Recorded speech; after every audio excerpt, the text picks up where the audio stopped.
తిరుమల తిరుపతి దేవస్థానం శ్రీ కార్యనిర్వహణాధికారులు గౌరవ శ్యామలరావు గారు ఐఏఎస్, ఇతర అధికారులంతా కూడా గౌరవ ముఖ్యమంత్రి గారి కుటుంబానికి ముందుగా దివ్యమైనటువంటి వేదాశీస్సులు అందించాలని, అలాగే వారికి స్మరణపూర్వకంగా స్వామి సన్నిధానంలో ఉన్నాము, మా గుండెలను గుడులుగా చేసుకుని చింతామణి, కల్పవృక్షం, కామధేనువు వీటన్నిటికీ శక్తిని ప్రసాదించినటువంటి ఆ దేవదేవుని ధ్వజస్తంభం దగ్గర మేము నిలబడి ఉన్నాము అని ఆ గుర్తు ఎప్పటికీ కూడా మనస్సులో పదిలపరుచుకోవటానికి ఛాయాచిత్రాలను అందుకుంటూ ఉన్నారు. ప్రచార ప్రసార మాధ్యమాల ద్వారా మనం ఈ కార్యక్రమాన్ని ప్రత్యక్షంగా శ్రీ వెంకటేశ్వర భక్తి ఛానల్లో వీక్షిస్తూ ఉన్నాం.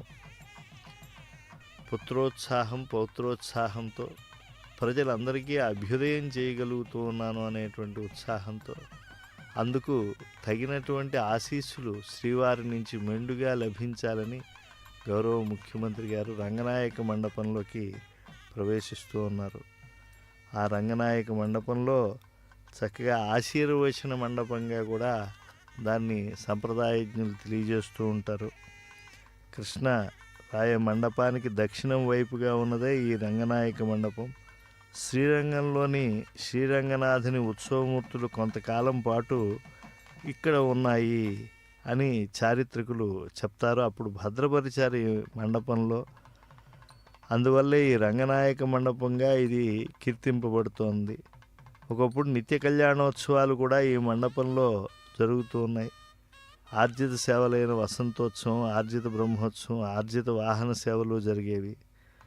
ప్రముఖులు ఎవరు వచ్చినా సరే వారికి శ్రీవారి దర్శనం అనంతరం ఈ మండపంలోనే వేదాశీర్వచనంతో పాటు శ్రీవారి ప్రసాదాలు కూడా అందజేయబడుతూ ఉంటాయి.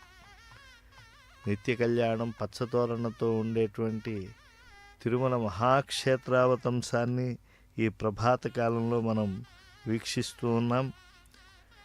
సమస్త దేవతలకు ఆధారభూతుడైనటువంటి శ్రీ వెంకటేశ్వర స్వామివారి సందర్శనం చేసినటువంటి ముఖ్య మంత్రివర్యులు పుత్రపౌత్రాది సుఖ సౌఖ్యాదులన్నీ కూడా నిరంతరం పొందాలి అని చెప్పి, శ్రీనివాస అనుగ్రహం దానికి మూలము అని చెప్పి భావించి వేదాశీర్వచనానికి సన్నద్ధులై ఉన్నారు. సర్వయజ్ఞ తపోదాన తీర్థస్నానేతు యత్ఫలం తత్ఫలం కోటిగుణితం శ్రీనివాసస్య సేవయా. ఈ వెంకటాచలంలో ఆ దివ్యమైనటువంటి శ్రీనివాస స్వామి సందర్శనం, ఆశీర్వచన మంత్రబలం ఇవన్నీ కూడా అద్భుతమైనటువంటి పరిపూర్ణతను జీవితంలో ప్రసాదిస్తాయి.